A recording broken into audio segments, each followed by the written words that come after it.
The Porsche Cayenne exterior, interior and the driving performance will be today in our episode. Let's go!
LED headlights from standard equipment, then optional, as you see here, the matrix LED, which also have the high beam, which then can leave out certain spots not to blind, the traffic that is facing you.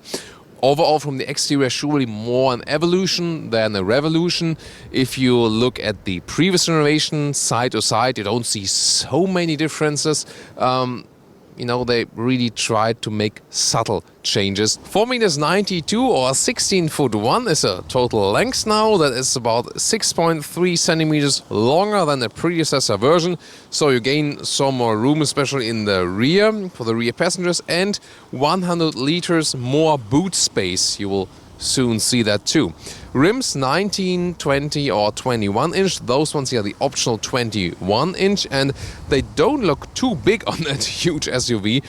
Actually, we will soon show you also 20 inch rim that they appear smaller even, of course, and look really small on the vehicle. Interesting also that they now put the rear wheels wider than the front wheels. That is a technology carried over from 911 and should bring you more stability, more sportiness while driving. So when you look at this rear, you might not think about weight savings, but Porsche engineers did, and at least they could lower the weight approximately 65 kilograms, depends on the engine you pick overall from the vehicle. Visually, it also looks a little bit more elegant, especially also with this glass line running through. Is also an LED light that is running through then at night. At the moment it's too bright to see it right now. And in the lower part you can see that the exhaust tip, the outer parts are not exactly fake as we see quite often in industry today. They've just made it from one piece. It kind of widens to the outside part. I think that is also nicely done.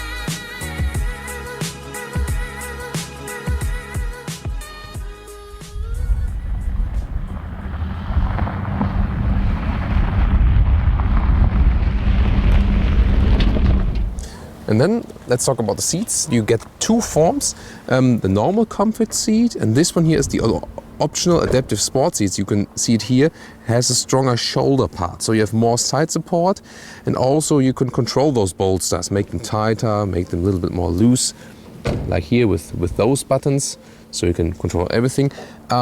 If you're more a sporty rider, I would recommend those, but in general, if you seek more comfort, I would recommend the base seats. Usually I have more, a better experience with the base seats, because the sportier seats, well, they look better, they are a little bit sportier than in fast riding, but usually the base seats offer more comfort. Unfortunately, most of the times animal skin is used, and the inside parts, outside is in base leatherette, but inside is still animal skin. We have to wait for the GTS models, I guess, or you have to go to Porsche exclusive to this program and then say, I want, high-class fabric, I want the high-class leatherette. Then you can also get the animal skin replacement, but just on request. That is missing still with the bigger Porsche models. Seating position, as you know from a large SUV, is very upright. You have good view to all of the sides. This one is still really a very big SUV feeling. Interior overview, it has the style again, as every Porsche has from the outside, that everything is really wrapped tight, especially here with those horizontal lines, you can see it. This vehicle is equipped with the Sports Chrono package, which automatically comes with the S model, but optional for the base model. Then you also get the analog clock, for example. Then the sporty steering wheel, again from your side now. Soon more details to the instruments as well. They are not all analog anymore, so the only analog one is in the middle part, sides are digital. You got the new 12.3-inch screen. This one here, really impressive, also well integrated, and it responds really fastly. You can see it here, zooming in like on a smartphone for the map. The GPS does a very good job. And then you have different options here, like connecting your phone with Bluetooth, or it's also possible to use the smartphone connectivity, my trance music right here. Here in this case the Apple CarPlay works pretty flawlessly. Then what I find quite neat, those metal knurled temperature buttons right here. You can change the temperature still, and the vent power. That one you can still do right here. It's an easy solution. Below that then, if you have it, seat heating and also seat cooling, and it works at the same time. So if you are getting in a rain shower, maybe in winter times, maybe also here on camera now is working the seat ventilation, you can dry and warm yourself at the same time. So instruments, the analog part, big RPM meter is in the middle, classic Porsche. But left and right are screens. Left also for the digital speed, and the right one would be the one you rather control. Here, for example, the driving data. Let's get inside, because first of all, wow, you sit upright, very comfortable. You can, with this handle then, change the angle of the seats. You can really sitting now very upright if you like this. You can more have a leaning back sleeping position. And with this handle, you can also completely flip the seat. This one here, I wonder about a little bit. It's not raising up automatically, it's a manual one. But then again, the advantage of a manual one is you can pretty fastly control it. You can also easily remove it right here with this handle. So that's also a nice solution, like this, and then you have really a lot of room available. And of course the other solution would be to still have it upright, but move the bench forward. And you can see you also gain some weight here or make it a little bit more upright. This one here, the new entry petrol engine, replaces the naturally aspirated one. Here, 3-liter V6 1 turbo, petrol 340 horsepower with the Sports Chrono package 5.9 seconds to 100. To get your opinion, do you rather like it here with the plastic wheel arches, more SUV look, or do you prefer the more elegant approach where the wheel arches are painted in vehicle color?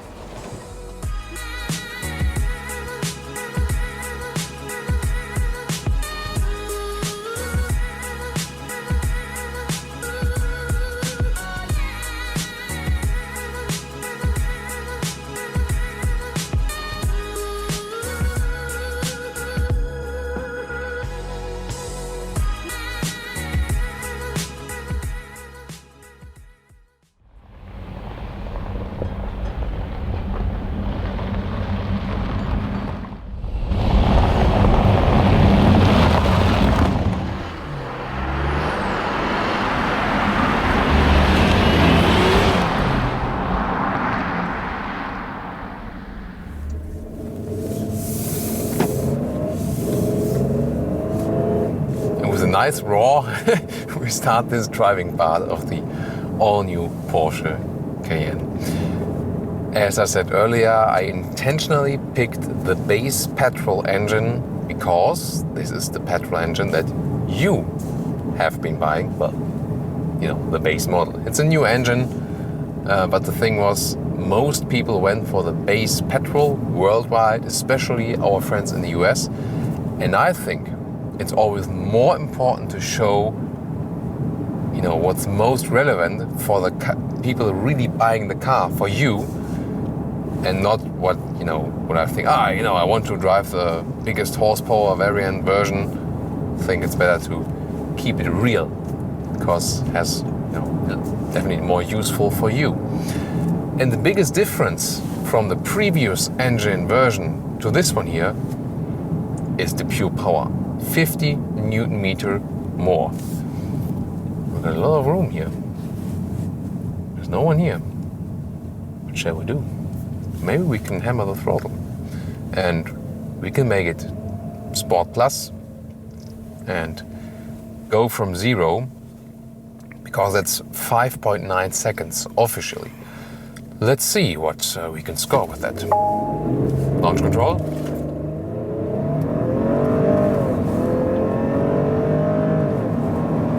Pop. That was it. Was it 5.9? We gotta check that in the time code. Maybe if you watch the time code, check it. Maybe Jonas also will add a very fancy time code. He sometimes does that. I love that. Or maybe he has already done when you watch it. Yeah, it was really impressive. And at the same time, due to the all-wheel drive, you have a very even distribution also of the power. So that I can also tell you something about the consumption. I will now reset the consumption meter, because acceleration tests is not really something which should count into the real fuel consumption test. Yeah, this is really the big difference. So before you had the naturally aspirated V6, now the V6 turbo with 340 horsepower, 40 horsepower more than before, and 50 Newton meter of torque more than before. And that does make a massive difference. So the V6 with the naturally aspirated engine, you had to kick it a little bit more, get it rather to some more RPM.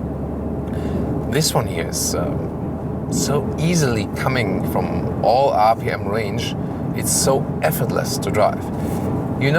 I'm also a fan of naturally aspirated engines still, somewhat. Most manufacturers do get rid of them. That's just a fact. That's the way it is. Again, also the advantage is really that you just have more power, more explosive acceleration especially. This all-wheel drive, how does it work? Well, it has a standard distribution of 40 in the front and 60 to adjusting the mirrors. Pretty easily done in the electric. So 40 front, 60% in the rear. But it's basically constantly adjusting. And we will show you how.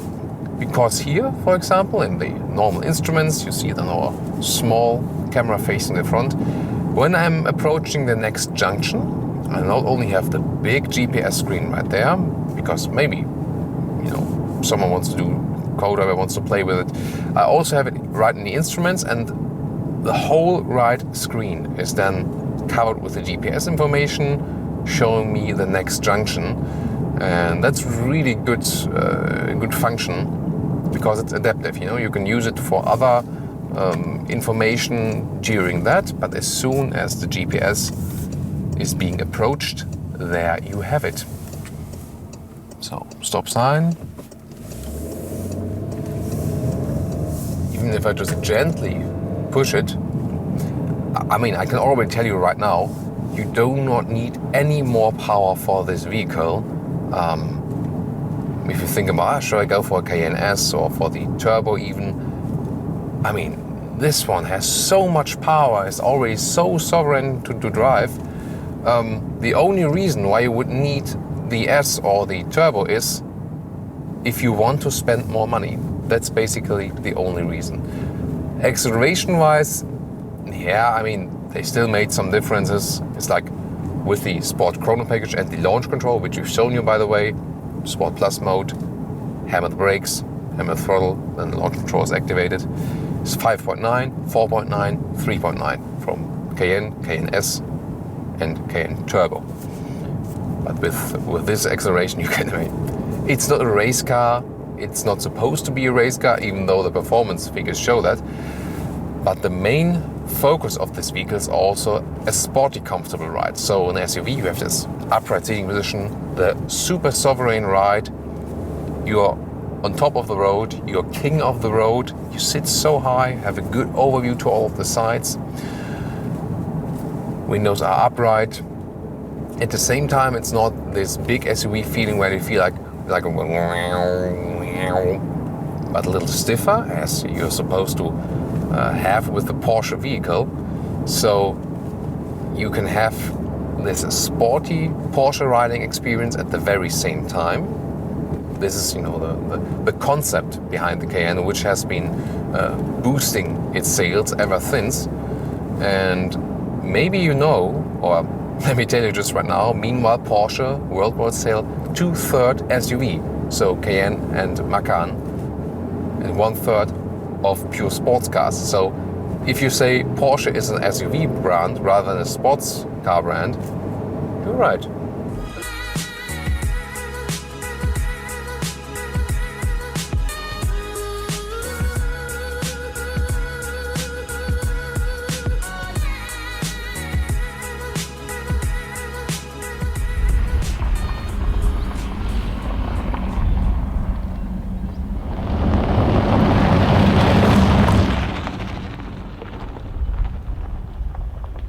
Well, from the exterior it looks sleeker than before, a little bit more elegant, even a little sportier. Then from the interior you have a cleaned up interior with less buttons, more infotainment. Looks all quite fancy, and we know when you have some experience you can also even better control this infotainment system. You get used to it actually quite fast. What is missing are of course more sustainable seating materials. We have to wait for the GTS models there or use the Porsche exclusive manufacturing. A lot of room on the interior, especially even a good chauffeur car. That is also something which is remarkable, not often said in SUV car reviews. And for sure still the Porsche with the most flexibility, versatility, room on the interior. There's also now the Panamera Sport Turismo, which is also really handy if you have a family. But this one, of course, gives you a lot what you can actually choose from when you want to, get some luggage or family inside. And driving experience, well, still sets the benchmark in the big SUV segment. This one here has so much agility already in the base model version. Then your rear axle steering, fine adjustment of the optional air suspension.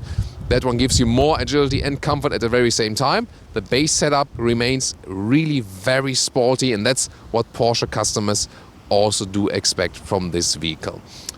Consumption-wise, it should be lower, and well, we tried really to get it a little bit lower, but you're always way in the 2-digit figures, of course. It's a big vehicle, can hardly do anything about it, but when you soon can get the hybrid, this one then will be a possibility to get this consumption down, as we saw already in the Panamera. It works also when you not only refilling it all the time, even just when it's running and recuperating while driving, it already makes sense then to go for the hybrid. Maybe also to replace the diesel at some point, because diesel sales will surely drop a little bit for this vehicle.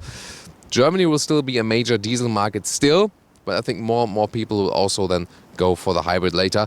In general, the base petrol engine is so powerful. You've seen the launch control. Yes, you can have a little bit better acceleration even with the, with a more horsepower engine than also with a turbo. But then again, if you look at the price, the base model is of course also the best offer. This one here with a lot of extras here today, because they never give us any base models which are really pure base. But then again, with the base engine, you can keep the price at the lowest. It's already an expensive vehicle, and it's not really worth to go for a turbo, just if you say, I don't care about the money at all.